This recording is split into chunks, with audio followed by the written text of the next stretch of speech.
हाँ, तो आप देखिए ऐसे उसी भी को अपन कंटिन्यू आगे करते हुए और समझने का प्रयास कर रहे हैं बहुत सरल एग्जाम्पल के द्वारा। फिर मैं वह जल का उदाहरण लूँगी। यदि आपके पास आपको ये प्रश्न दिया गया 5 मोल जल में अणु की संख्या बताओ, अणु की संख्या बताइए। तो अब हम इसका आंसर क्या बताएंगे कि 5 मोल जल के अणु में अणु की संख्या बतानी है। तो कितनी हो जाएगी? 1 मोल जल में 6.022 गुणा 10 की घात 23। तो 5 मोल में क्या हो जाएगा? 5 गुणा 6.022 गुणा 10 की घात 23 जल के अणु। यहाँ आपको ये जल के अणु लिखना जरूरी होगा, ठीक है। तो इस तरह से अपन दे सकते हैं। अब इसमें परमाणु भी पूछ सकते हैं। अब देखिए, हाँ, 5 मोल में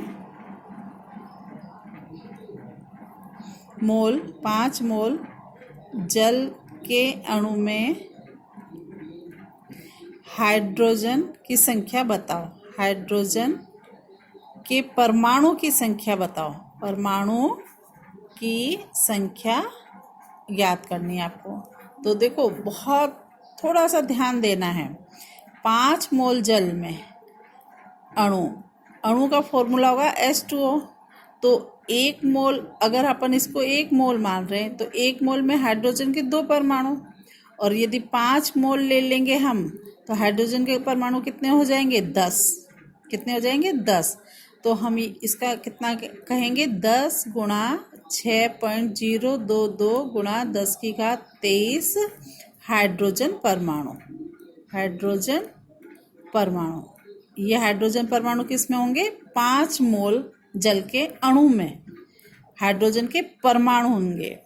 अब 5 मोल जल के अणु में ऑक्सीजन के परमाणु, तो हमको पता है जल के एक अणु में ऑक्सीजन का 1 परमाणु होगा। तो 5 में कितने होंगे? 5। तो हम इसे क्या कर देंगे? 5 गुणा 6.022 गुणा 10 की घात 23 ऑक्सीजन के परमाणु, ठीक है। तो आपको घबराना नहीं है, आपको बस यह देखना है कि मोल कॉन्सेप्ट के अंदर आपको मुख्य रूप से गिनना आना चाहिए कि कितनी संख्या है किसी भी चीज में, कितने उसके आइटम्स हैं। जैसे दर्जन, आप हमेशा दिमाग अपने दर्जन पे लगा लिया करो कि 1 दर्जन में उसके आइटम 12 हैं। 1 दर्जन सेब है तो उसमें सेब की संख्या कितनी है? 12। तो इसी प्रकार यदि कोई भी चीज़ हमें 1 मोल दी गई है तो उसमें उस चीज़ की संख्या कितनी होगी? 6.022 गुणा 10 की घात 23 है, ठीक है। अब हम हमारे जो भी कॉन्सेप्ट है उस पे लेते हैं आगे चल के। तो सबसे पहले ये जो कॉन्सेप्ट था, अवधारणा थी, ये अवोगाद्रो ने दी थी। तो इसे जो 6.022 गुणा 10 की घात 23 है, इसे अवोगाद्रो संख्या के नाम से भी जानते हैं। तो हम ये कह देते हैं सिंपल वे में कि 1 मोल किसके बराबर है? अवोगाद्रो संख्या के बराबर है। अवोगाद्रो संख्या के बराबर है। और अवोगाद्रो संख्या का मान कितना है? 6.022 गुणा 10 की घात 23। क्लियर?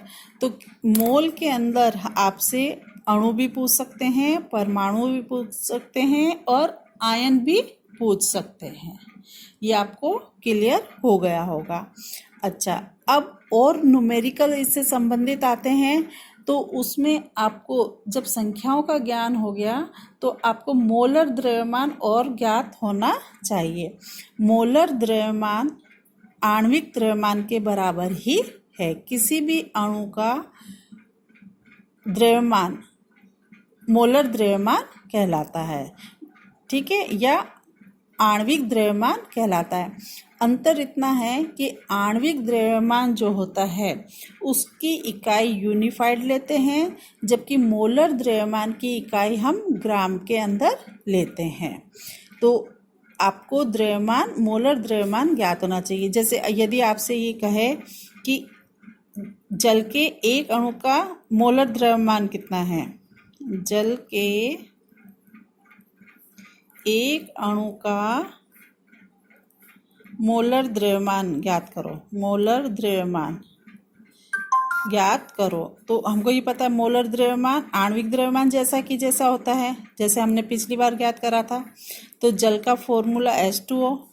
अब हाइड्रोजन के एक परमाणु का द्रव्यमान कितना है, 1, तो 2 का कितना होगा, 2 गुणा 1, और ऑक्सीजन का कितना होता है 16, तो कितना आ गया 2 + 16 = 18। तो जब हम 18U लिखते हैं यूनिफाइड, तो उसे हम कह देते हैं मोलर द्रव्यमान, और जब आणविक द्रव्यमान, और जब हम इसे ग्राम में व्यक्त करते हैं तो उसे हम कह देते हैं मोलर द्रव्यमान। तो मोलर द्रव्यमान की इकाई ग्राम में होती है। तो इस प्रकार आपको मोलर द्रव्यमान भी निकालने आने चाहिए, जो कि आणविक द्रव्यमान के बराबर ही है। तो आप इसे तीनों वीडियो को आप अच्छी तरह से समझने का प्रयास करें, और जब हम इसे क्लास में मिलेंगे तो और डिटेल से इसे समझेंगे, और इसके जो आणविक प्रश्न हैं वो मैं नेक्स्ट वीडियो के द्वारा नेक्स्ट सेशन में आपको समझाऊंगी।